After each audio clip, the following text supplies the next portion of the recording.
The first bill on the calendar for the day is House File 150. The clerk will report the bill. House File number 150.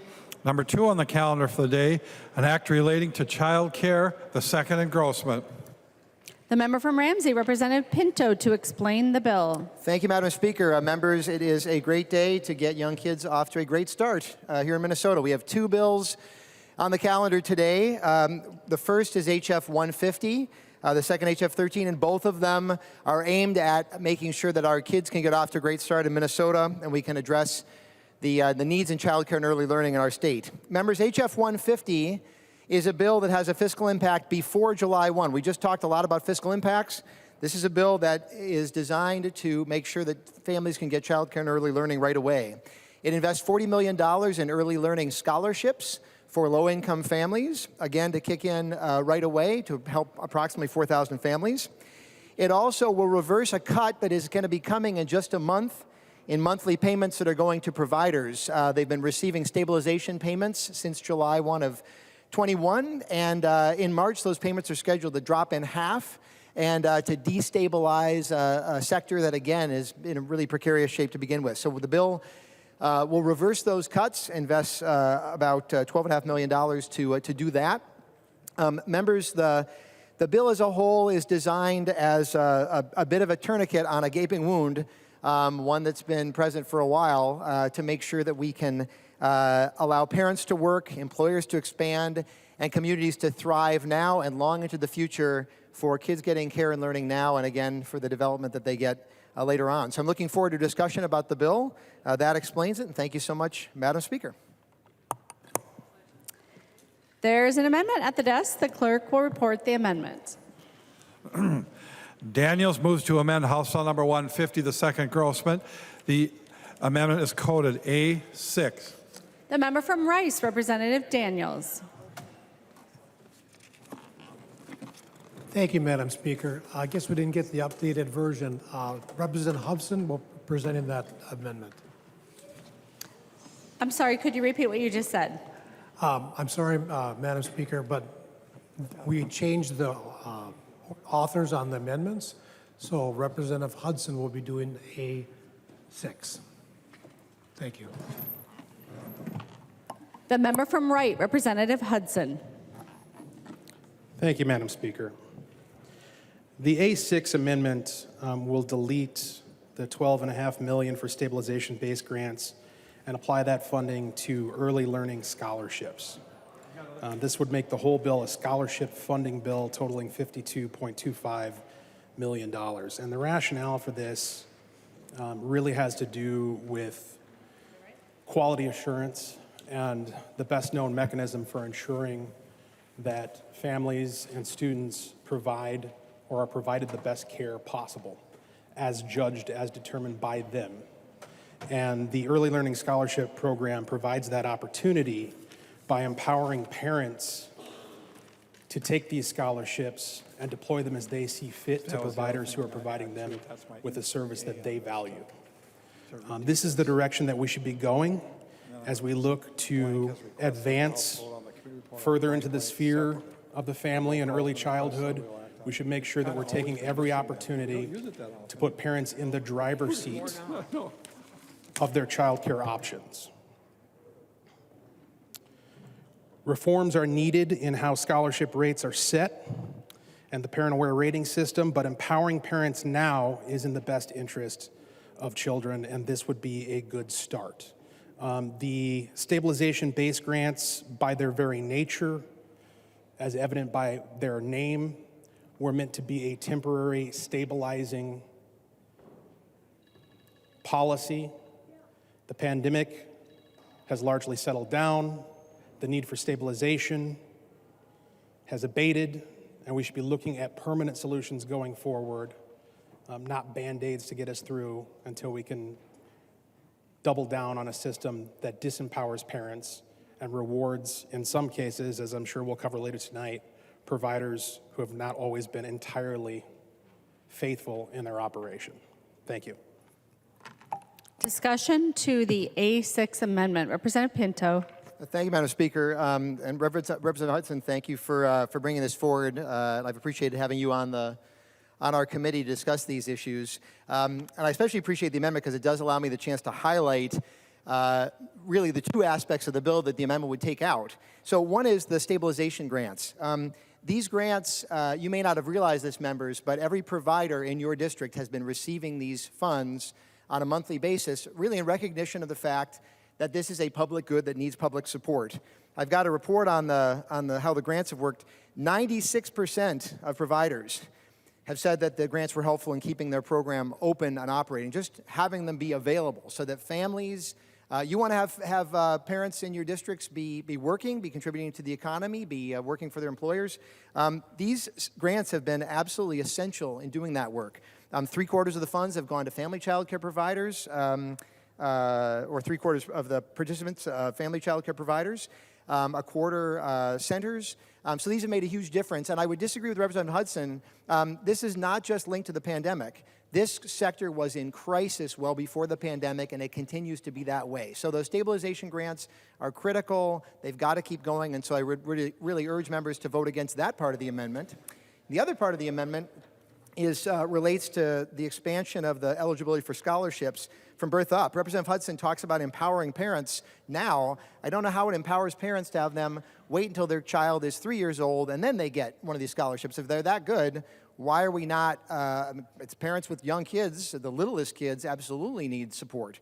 And so members, I would urge you to vote against the amendment. It would gut the purpose of the bill. We want to make sure that we're having families of young kids of whatever age receive the support that they need, and that their providers actually able to provide that care and learning by being open, and that's what the stabilization grants are needed for. Thank you. Further discussion to the A6 amendment. Representative Hudson. Thank you, Madam Chair. So part of the reason why we need to take a serious look at the child care stabilization grants is because of how they have been misused and misappropriated. So when we did indeed hear this bill in committee, in the Children and Families Committee, there was a testifier from South Metro Child Care. And as it turns out, this testifier was operating under a license revocation order pending approval for failing to maintain proper staff ratios and other violations. So this raises a question on whether this provider was paid grants based on the number of employees they actually employed or paid based on the number they were supposed to have in order to meet their staffing ratios.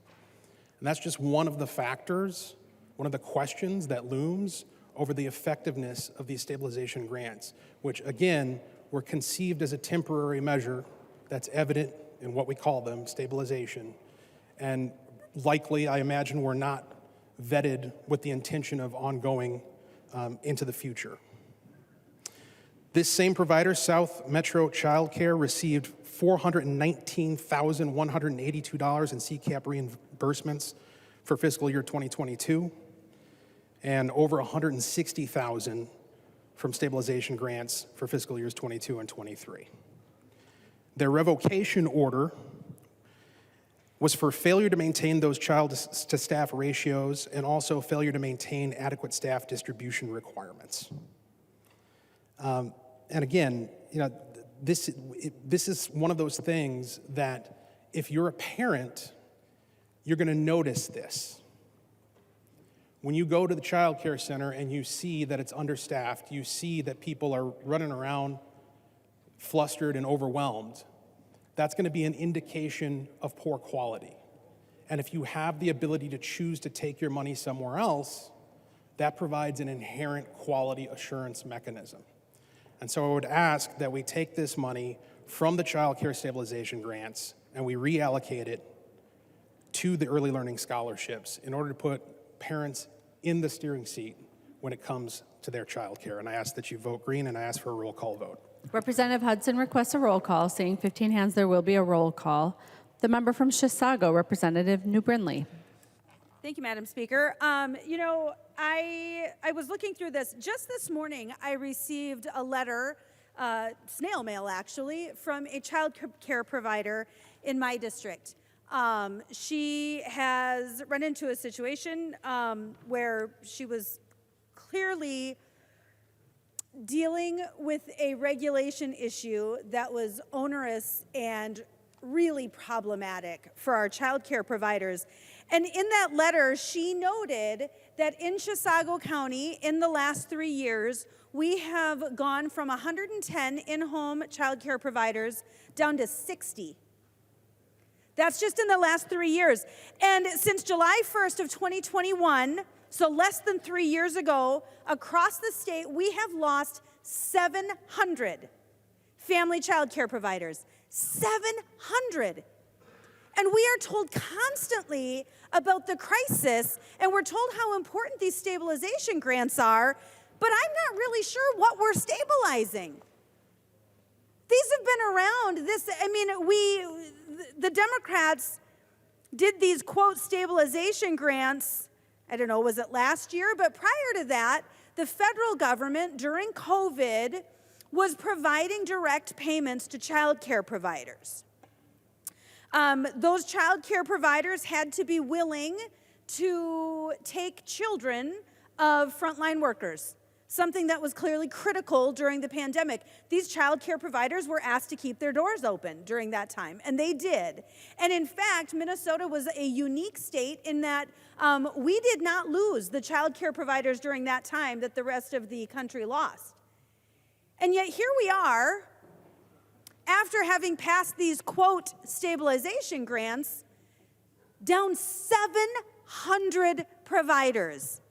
700 family in-home daycare providers across the state of Minnesota.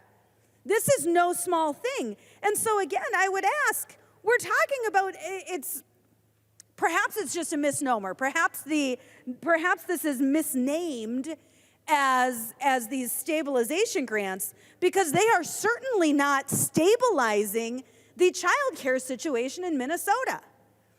But instead of digging in and figuring out what the problem actually is, although frankly, if the majority was willing to hear some thoughts, we've got them, because we are talking to our child care providers all the time. And we are hearing about the regulations that are in place that are preventing them from doing the good work they want to do. Like I said, I had a snail mail letter from a provider in my district just this morning when I arrived. People are not leaving because they don't have a stabilization grant. We've been doing this. We've been doing stabilization grants. And we are losing child care providers hand over fist. Your solution is not working. It does not have a good track record. In fact, we have a track record of loss. We have a track record of losing, destabilizing child care while providing stabilization grants.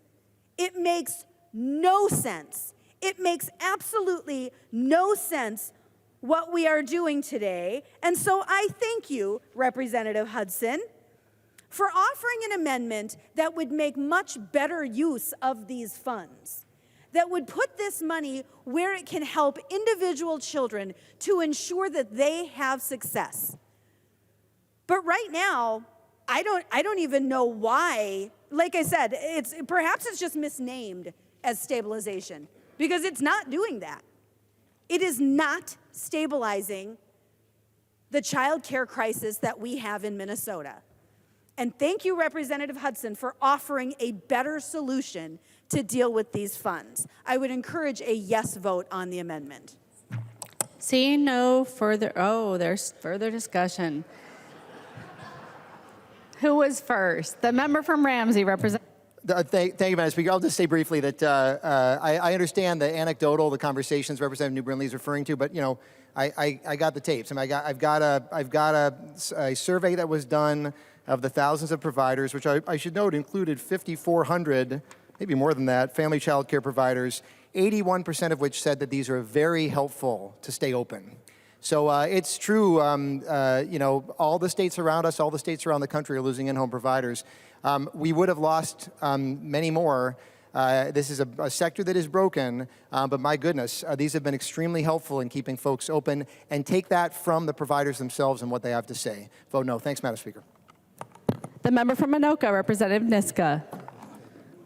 Thank you, Madam Speaker. And what Representative Pinto just said is really a crystallization of what of the decision that we're making here. Are we going to just listen to providers? Not all providers are created equal. Or are we going to listen to parents and kids? If we're really concerned about helping kids and making sure kids have child care, the best way we can spend our money is to make sure that parents are empowered to help us know what the providers are that are doing a good job and should be supported. Not all providers are equal. Not all providers are fungible. Some child care providers do a great job. Most of them do a great job. Some of them do less than a great job. And our state money should not just be sprayed equally across the field based on head count at some past point in time.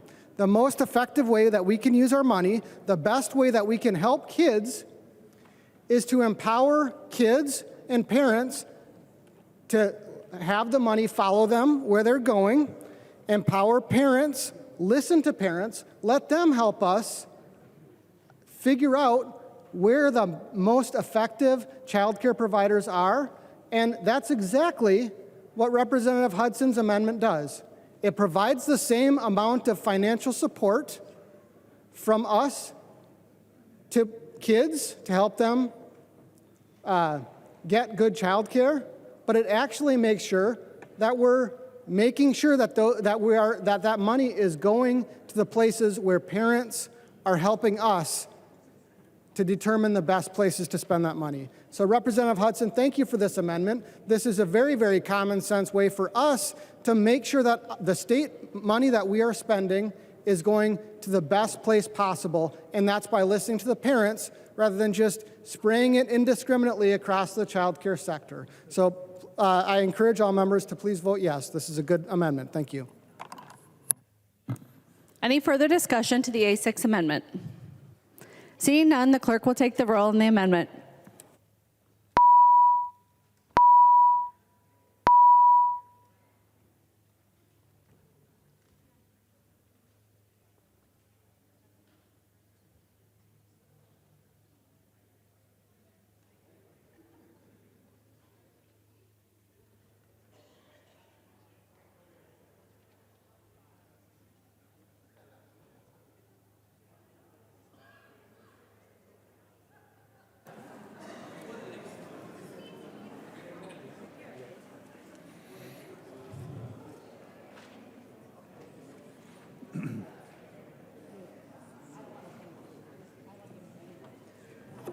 Will the chief clerk please call the name of the member who is voting remotely? Egbadje. Egbadje votes no. Egbadje votes no. The clerk will close the roll.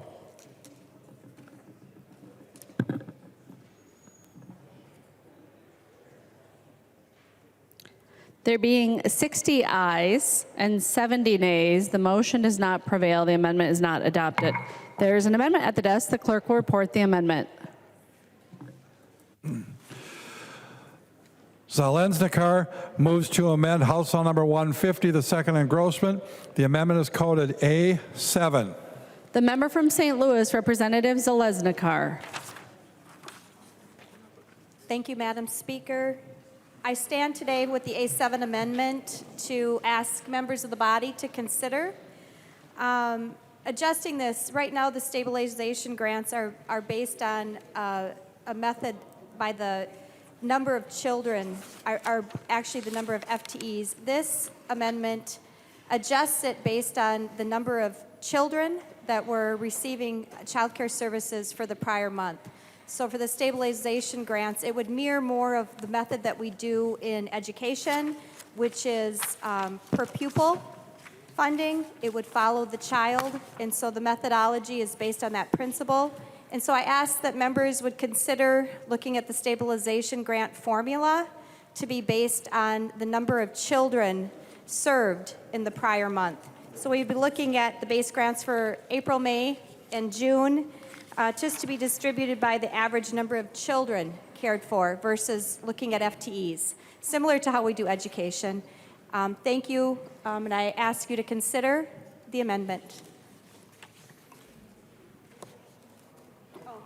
Madam Speaker, I'd like to ask a roll call. Representative Zalesnikar requests a roll call. Seeing 15 hands, there will be a roll call. Representative Pinto. Thank you, Madam Speaker. Representative Zalesnikar, thanks for the suggestion for the proposal.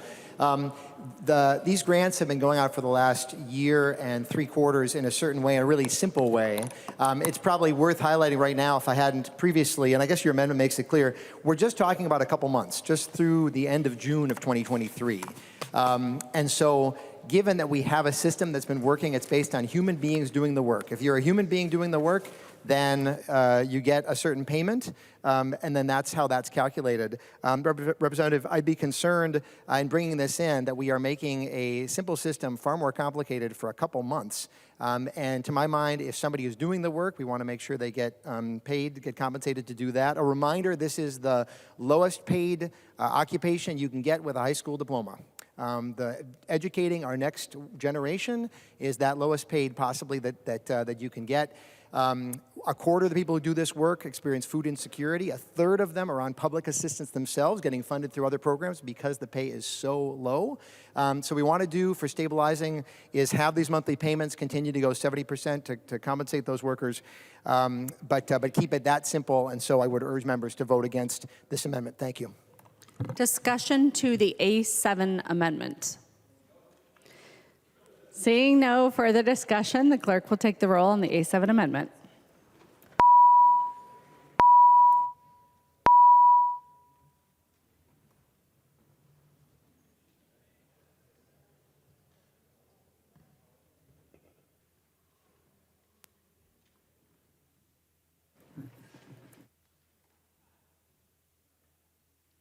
Will the clerk please call the name of the member who is voting remotely? Egbadje. Egbadje votes no. Egbadje votes no. The clerk will close the roll.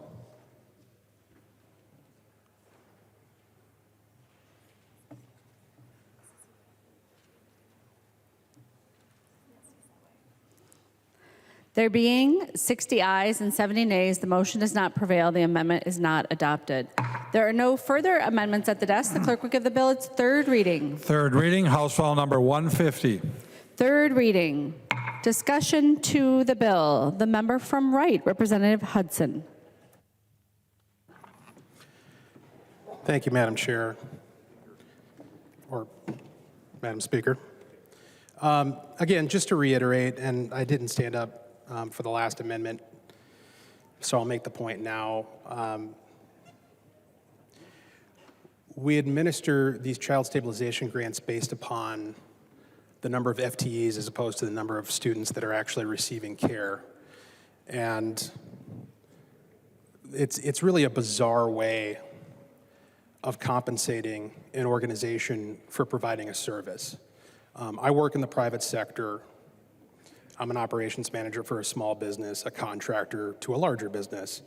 And we employ people to do a specific job that is objective, and you can determine pretty clearly whether or not the job is being accomplished or not. And when our volume goes down, in other words, when there is less to do, less job to get done, out of necessity, we have to cut the number of employees on the roll, or cut the amount of work that each given employee does. This is natural, this is rational, this is the way it should work.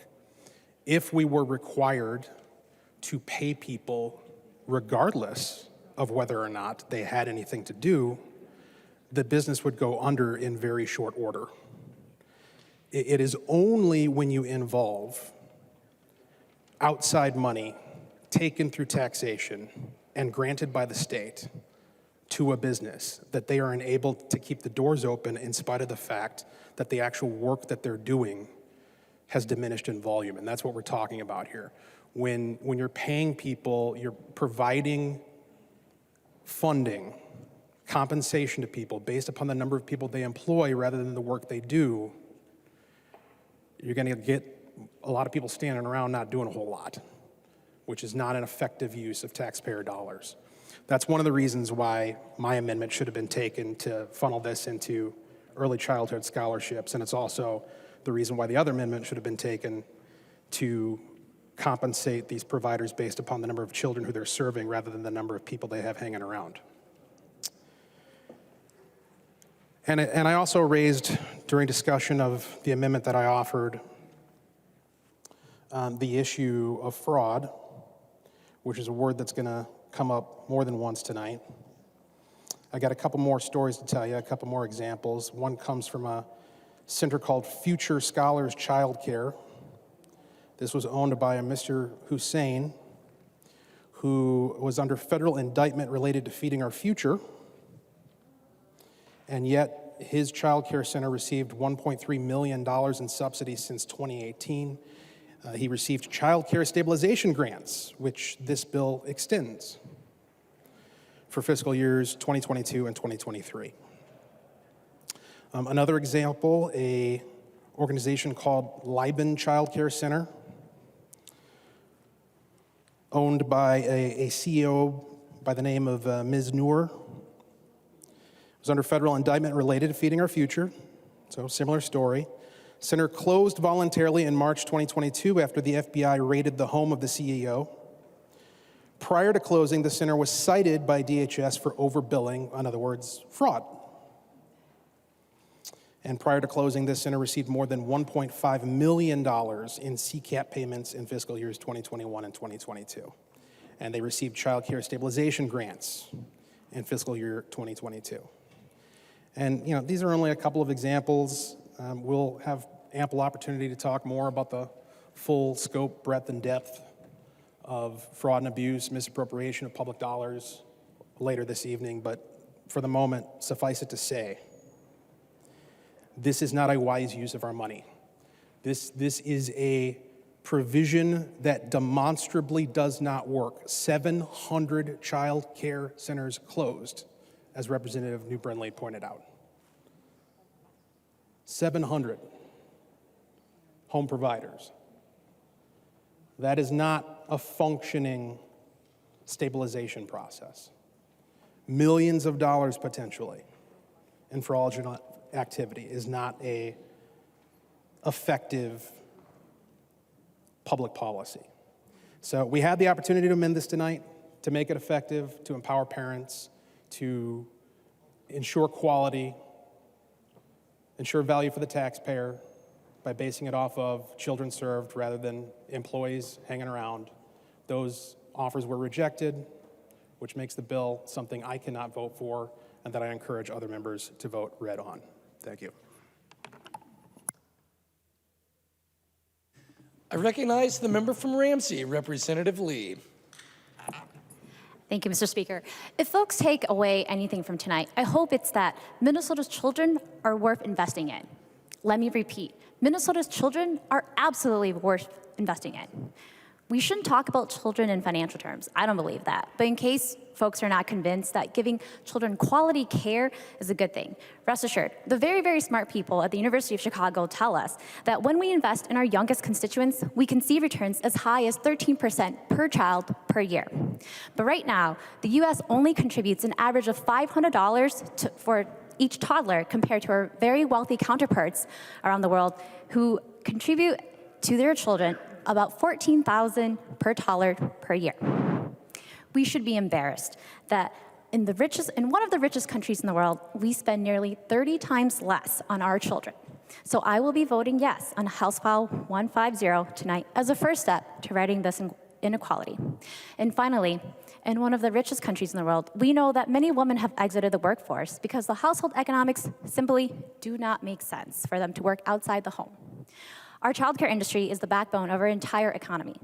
But we have never compensated those in our care economy, like childcare providers and teachers, at a rate reflecting what their work is worth. This is likely why nearly 100% of the providers Mr. Speaker, I don't think the House is in order. Members, please take your conversations off of the House floor. Representative Lee. Our childcare industry is the backbone of our entire economy, but we have never compensated those in our care economy at a rate reflecting the value of their work. This is likely why nearly 100% of the providers who have received these stabilization grants said it helped them stay afloat. If we want to address our worker shortage and keep parents in their jobs, we must first support our childcare workers. This is why I will vote green tonight to ensure all of our smallest constituents get a great start in Minnesota. Thank you. I recognize the member from Douglas, Representative Franzen. Thank you, Mr. Speaker and members. As you know, many moons ago, before this place, I too was a licensed child care provider. Boy, that was a different life, different time. Started when my boys, let's see, Carl was 1.5 years, and Colin, he was in my womb when I started. Speaking of working hard during childcare, let me tell you about doing childcare when you're pregnant. Not an easy task, especially when you're just starting out in that business.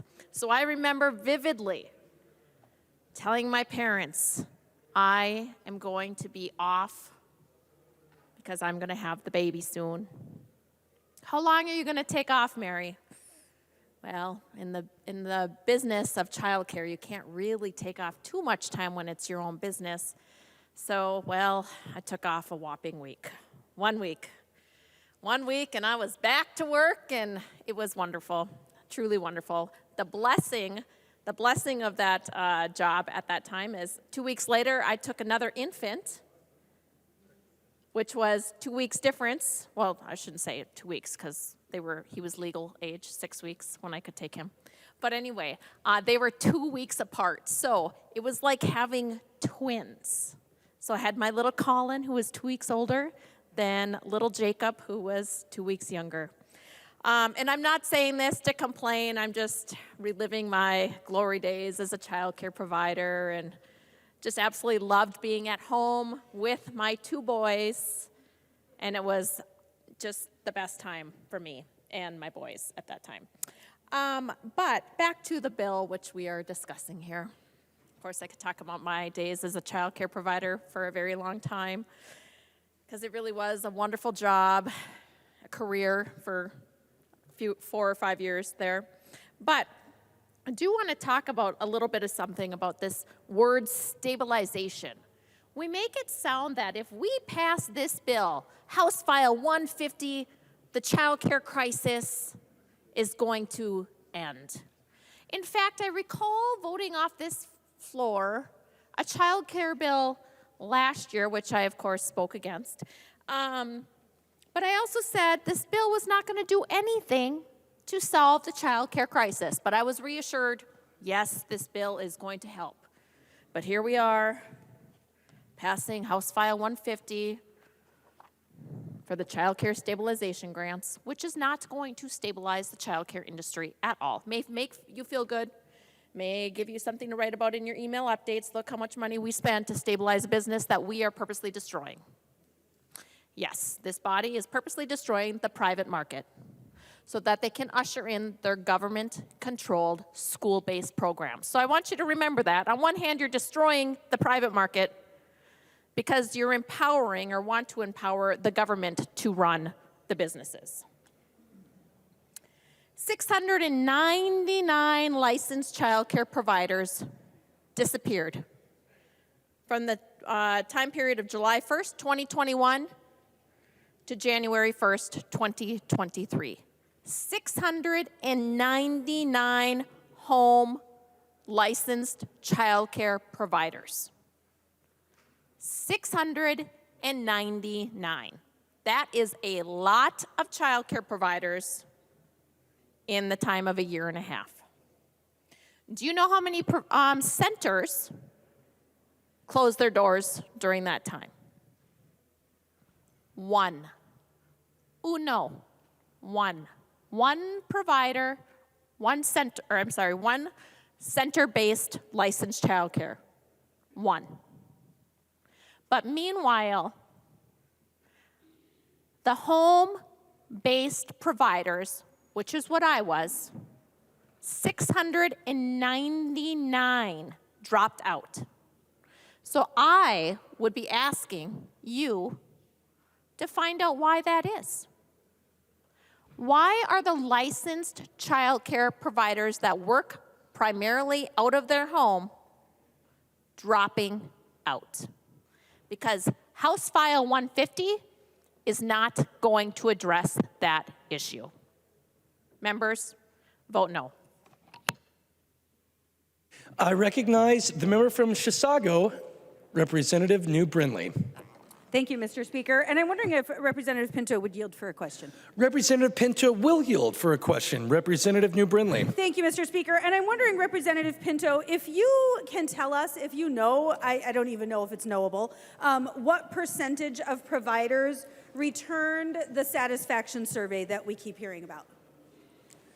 I recognize the member from Ramsey, Representative Pinto.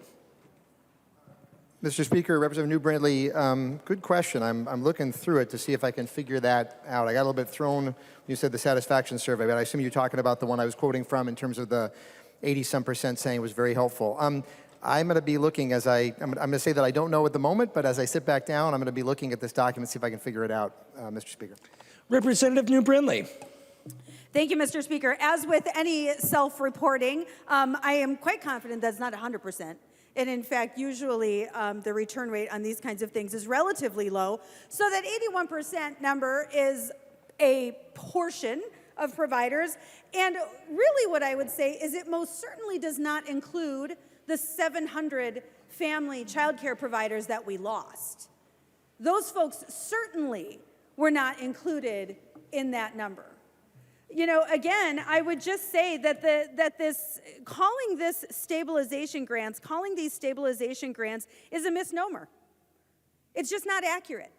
These grants have not stabilized the child care situation in the state of Minnesota. But as is our habit here, we don't bother to require that programs are effective, that programs are doing what we intended them to do before we give them more money.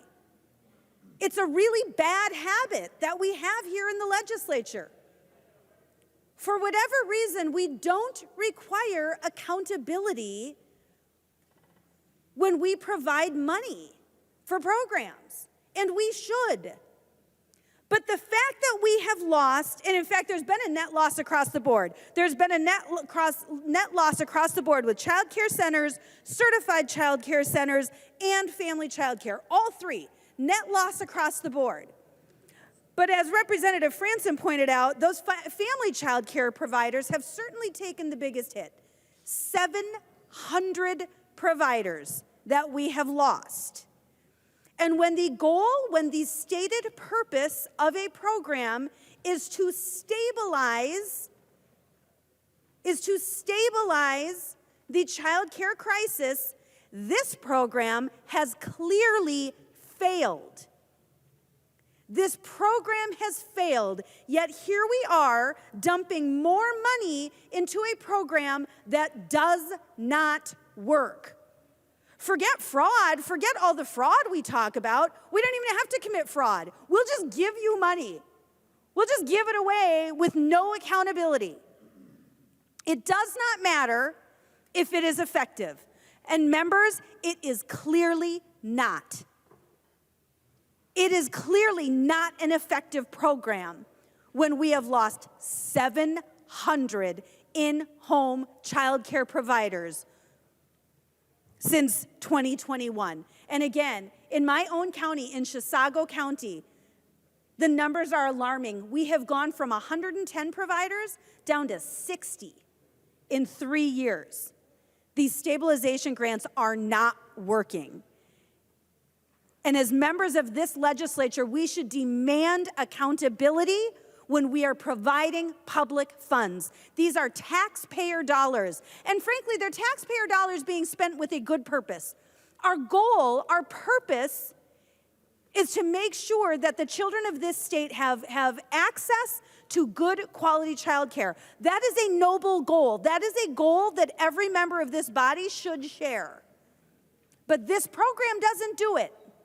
And instead, we are throwing good money after bad.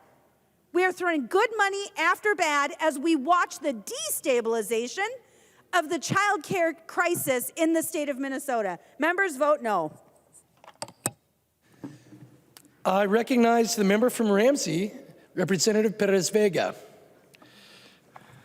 Thank you, Mr. Speaker. I'm proud of HF150.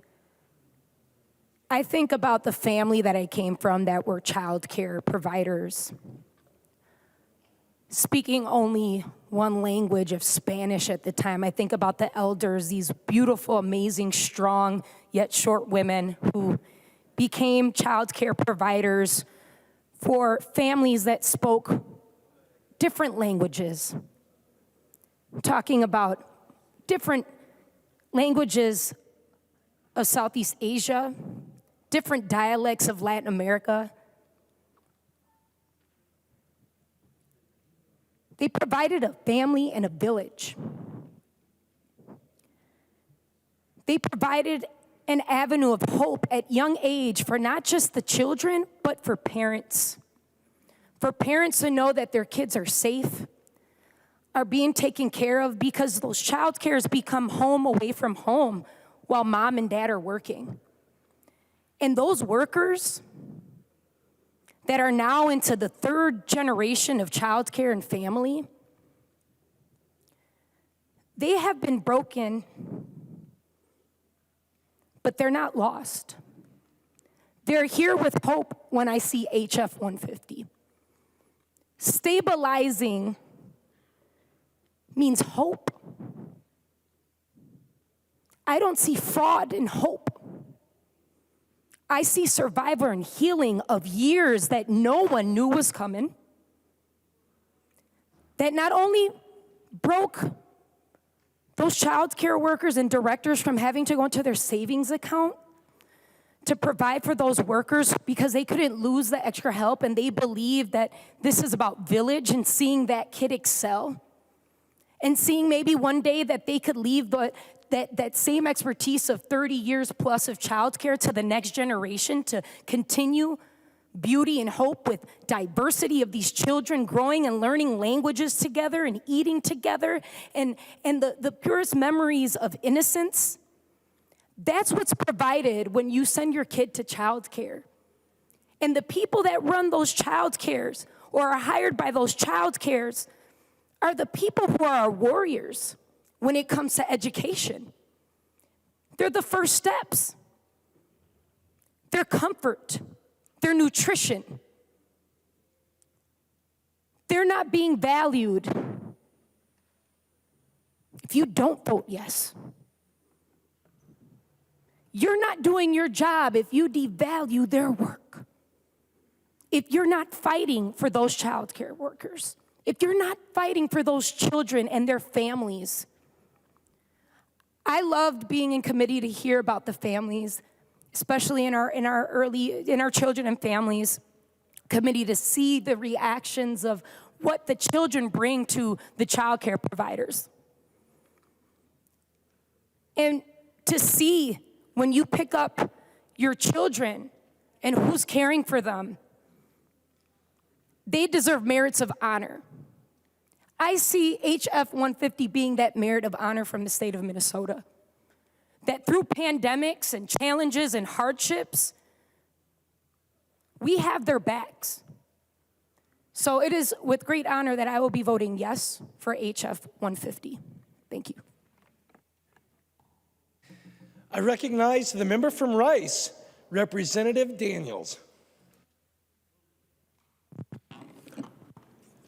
Thank you, Mr. Speaker. Thank you, members, for the good conversation. I won't be long. My members have made some very good points. And so I'll just kind of reiterate some of the things we talked about. If this bill was a scholarship bill, we could find some common ground with parents making decisions for their child care. I look forward to continued discussions on that line. This bill is not just about scholarships, but it's established a new way of funding child care programs that focuses on the employee rather than the children. When we stop focusing on the children, we are more likely to lose sight of the children and their best interests. This bill does not help our family child care providers that we've been overlooked far too long by the DFL majority. Since the beginning of these stabilization grants, we have seen a net loss of 1 center for child care, while losing 700 or close to 700 family child care providers. Losing these family child care providers is devastating for our communities. If your goal is to stabilize children's child care centers, perhaps you're succeeding. If your goal is to decimate family child care providers, unfortunately, you're succeeding also. I had a bunch of other notes, but it's been talked about by my colleagues. To try to summarize, these stabilization grants were only temporary from the federal government. Representative Franson, 2 years ago, asked to put an amendment on in committee, and all she wanted to do is notify the people that are getting the grants or this money that there's an end date. And that amendment was not accepted. Now we're trying to supplement stabilization grants with general fund dollars. It's not right. It doesn't fix the problem of expensive child care. So I really hope we can reconsider, and the conversations down the road will point us more towards the parents' ability to control where their child goes to daycare rather than the ones that are basically funded by and run by the government. Thank you, Mr. Speaker. Thank you, members. Please vote no. I recognize the member from Hennepin, Representative Nadeau. Thank you, Mr. Speaker. Thanks, members. You know, I work really hard to try to find ways to vote for these bills, and thank you, Representative Pinto, for bringing it forward. I dig and I look and I try to find what's the problem that we're trying to solve. And originally I looked at this and I said, you know, this is something maybe we can get behind. If we can, you know, we look at it, maybe we can find a way through. And I'm not sure, I never heard this bill in committee, so I don't know what kind of amendments were offered. But the one thing that I do know, and I've got a lot of child care providers in my district, and I hear from them a lot, you know, and like every other business, these businesses don't want to be subsidized. They don't want to be reliant on government support to ensure that they can deliver the service that they want to deliver. Now, I think it was vital for money to come into play when they were struggling, when families are struggling, when people weren't there. But we're moving away from that, and I think stepping down those subsidies, I think, are important. But at the same time, we have to look at what the significant challenges in daycare are. And it's wages, it's access, it's staffing issues, and we're seeing that across the board. It doesn't matter if it's nursing facilities or assisted living facilities. We're seeing these staffing issues across the board. And no matter how much we try to subsidize, no matter how much we try to stabilize these businesses that we rely on, it's not going to solve the real problem out there. And there's nothing in here that I can see, and I'm happy to have Representative Pinto respond if he'd like to. Where's the relief for families in this bill? And is there any? Because that's what I'm trying to figure out. Is there any relief? Is there any increase that we're going to increase staffing levels, increase access, be it Metro, Greater Minnesota, by voting green on this bill? If, Mr. Speaker, if Representative Pinto will yield. He will yield. Representative Pinto. Thank you, Mr. Speaker. Representative Nadeau, thank you for asking the question. So providers right now are hanging on by their fingernails, right? So the economics of this sector do not work. Okay, they do not work. The cost of providing licensed early care and learning is less than families can afford to pay. The cost of providing high quality, which is of course what we want for our kids to get them off to a great start, the economics don't work. Just as, imagine that we had no dollars flowing into K-12, no public dollars at all. What would it be like, right? You'd have tons of kids in a class, 100 kids in a classroom, really low wages. So, and families paying a huge amount of money, right? And in early care and learning, the ratios have to be even smaller, right? 4 infants per provider. You couldn't have 100 infants with one provider. That wouldn't work, right? So just that's as context for your question. So absolutely there's relief for families in the $40 million going to scholarships, right? To make sure that families can be getting additional early learning and care. The bill that we're going to hear, HF150, making sure that there is more opportunity for families to find a provider, low-income families that can take care of them. Fundamentally, though, there has to be a provider there. And we know from listening to providers that these payments are critical to keep them in business as best they can. We have lost some along the way, but my goodness, we would have lost a heck of a lot more, and I can guarantee you we will lose many, many more. We need to listen to providers. So it's a combination of a package here that certainly does include relief for families, partly by making sure there's providers in place for them to be able to get services from. Thanks. Representative Nadeau. Thank you, Representative Pinto. Yeah, and I recognize that. I mean, in 2002, I think we had around 14,000 daycare providers in Minnesota, and now we're down around 6,000. And I think we're increasing a little bit. We lost a lot of providers in these years, and I think it has more to do with the environment that they're trying to function in. And I like what you said when you're talking about the money going to these providers based on the FTEs. When you look at the capacity, the licensed capacity for these facilities, maybe they've got a capacity for 170 or 200, but they don't have the staff in order to provide that access. So they can only get the additional money, these stabilization dollars, based on the existing FTEs. If the FTEs continue to go down, the stabilization dollars really aren't helping. I mean, they're helping them stay afloat, but it still doesn't create the, any additional capacity that they're already licensed for. So I think it's a little backwards. I don't mean that disrespectfully, sir. I wish we would have, actually taken the money and put it into, into the Parent Aware program, into the amendment that Representative Hudson had, only because I think that is a more incentive dollar that would have promoted more access, more staff, more teachers, providing more access for parents and their kids. Again, thank you for bringing it forward. Thank you, Mr. Speaker. I recognize the member from Hennepin, Representative Katiza Wattoon. Thank you, Mr. Speaker. I have had the privilege of serving for the past 3 terms on the Early Childhood Finance and Policy and now the Children and Families Finance and Policy Committee. This period of time has coincided with my family paying twice our mortgage payment and childcare costs, as well as a global pandemic, which further upended our broken system of early care and learning. During our remote and hybrid legislative session of the 2021-2022 biennium, we held, under Chair Pinto's leadership, a number of joint hearings with a variety of other committees, and because of the remote nature of those hearings, we heard from an extraordinary number of child care providers sharing the necessity of these emergency funds. It's not always easy for those taking care of our littlest learners to get away to testify during the workday, especially for those who live in Greater Minnesota.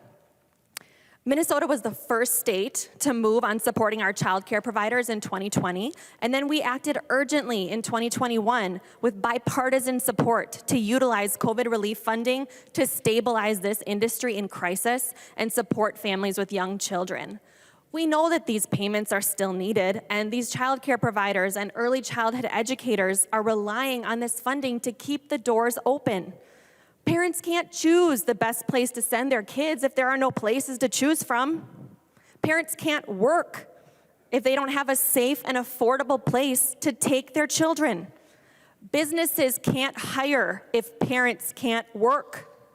The child care workforce is the backbone of our economy, and today we have the opportunity to support them as they have continually supported us. During one of those remote hearings, I spoke directly to these providers and I told them, we see you, we value you, and you are essential. That remains true today, and I know the child care providers in each and every one of our districts are watching us. Members, you can show your support for them with a green vote today. Thank you. I recognize the member from Stearns, the Minority Leader, Representative Damath. Thank you, Speaker. And Speaker and members, this bill includes funding for early learning scholarships. If this were just a bill to fund and increase the funding for early learning scholarships, and if you remember, we actually had an amendment to do that, but it was voted down, I would actually be urging my members to vote yes. We know that early learning scholarships are a preferable approach to helping address the need for childcare and early education. Early learning scholarships are parent empowering and parent directed. And as such, sometimes we actually hear them referred to as kiddie vouchers because they promote a culture of educational choice for preschool and early education. Scholarships also empower parents as consumers to drive the market decisions rather than bureaucrats. Thanks to a current law that is actually the legacy of one of our former member Jennifer Loon, all new money that goes into scholarship program goes to parents through Pathway 1. In short, this part of the bill empowers parents to choose providers rather than providers choosing families. Unfortunately, this bill is not just a scholarship bill. The Child Care Stabilization Grants were approved in June of 2021 using one-time federal funds with the intention of providing a short-term stopgap relief to providers suffering during the economic shutdown.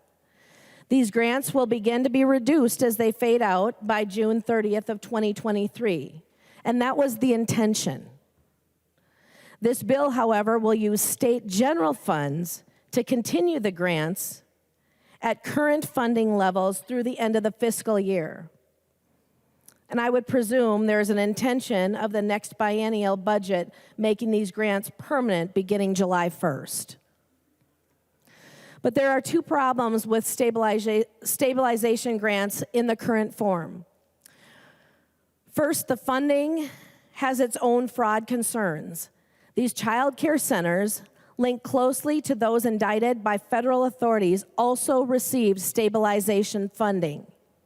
And centers facing license revocations are funded with these grants.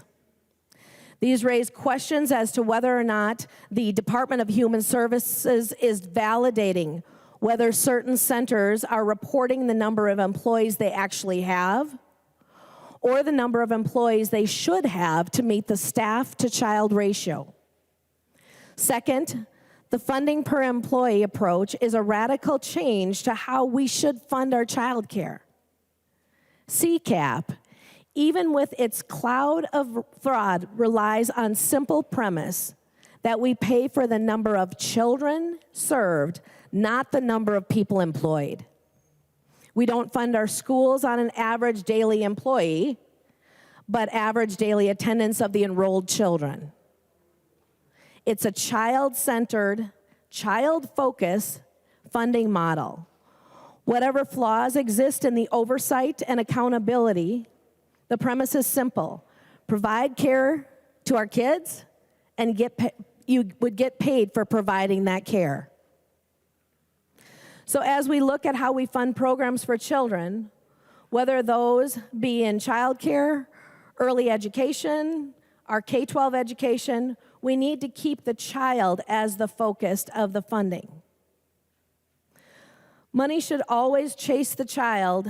Children should never have to chase the money. And I have to wonder, as we're talking about stabilization, members, when are we actually going to talk about stabilizing our assisted living and our nursing homes? But going back to this bill, the reasons that I have raised, I would urge you members to vote no. I recognize the member from Ramsey, the author of the bill, Representative Pinto. Thank you, Mr. Speaker. So members, I'm, on the one hand, I'm gratified and I guess I feel optimistic about the fact that there does seem to be a consensus around the need to provide early care and learning for low-income families. That's great, and let's follow through on that. Let's make sure this session that every single low-income family receives the high-quality early care and learning that they deserve, and I'll be eager to work with you all on that. That's a really important goal to accomplish. I am bewildered, however, though, that you would vote against that because of the desire to, or because of the inclusion of these 3 months of payments to providers. And I guess I'm a little bewildered by the arguments that I've heard. So you've said that the sector is really broken, that we are losing providers, and so therefore we shouldn't help it, I guess. That we don't need to stabilize the sector anymore because this was about the pandemic, and yet the sector is in free fall now as well, and in fact, we're not doing enough. Members, these payments were a compromise with the Republican Senate. They were... Mr. Speaker, point of order. Representative Damas, state your point of order. Impugning the motives of members. State Mason's your... 101. Mason's 101. Members, I will ask that as we proceed with this debate that we confine our remarks to the question before the body. Representative Pinto. Thank you, Mr. Speaker. And to lead Dameth members of the minority, I really was just intending to describe what I've heard, that you would vote for the portion of the bill relating to scholarships, but for the portion relating to stabilization payments. And what I heard is these arguments that, in fact, the sector is broken, but that we should not have these continued stabilization payments. Members, this is a solution that works. We've heard this from providers. It's a solution that works in concert with a whole lot of other things is the thing. This is a sector that, where the economics just do not work. And I heard a comment that this doesn't fix the problem of expensive child care, that there's concerns with wages and staffing. These payments go to wages. They go to staffing. We never said that this would cause the crisis to end. Of course not. It's multi-decades in the making. And this was the result of work that was simply intended to try to stabilize as best as we possibly could. And finally, members, thinking about the economics of this, there was a comment talking about people who do this work are maybe possibly sitting around. You know, we're sort of measuring based on the number of employees. Nobody in our state is working harder than people working with our young kids. Nobody at all. These folks are hustling on, as I say, the lowest wages that somebody can get with a high school diploma. So members, for a couple of months to get us to July 1, to listen to providers, to keep them in operation, members, I would urge you to take your support for the first part of the bill and recognize the need for the second part of the bill, and let's all vote green. Thank you, Mr. Speaker. There being no further discussion, the clerk will take the roll on the bill.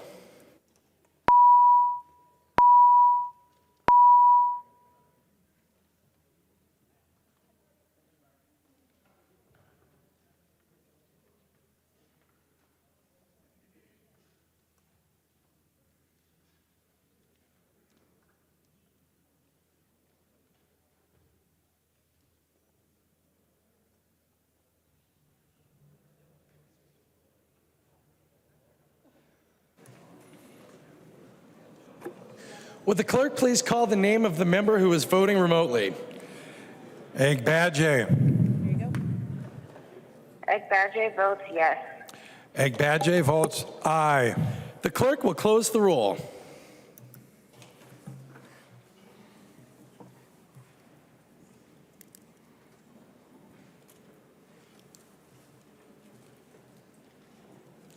There being 70 ayes and 60 nays, the bill is passed and its title agreed to.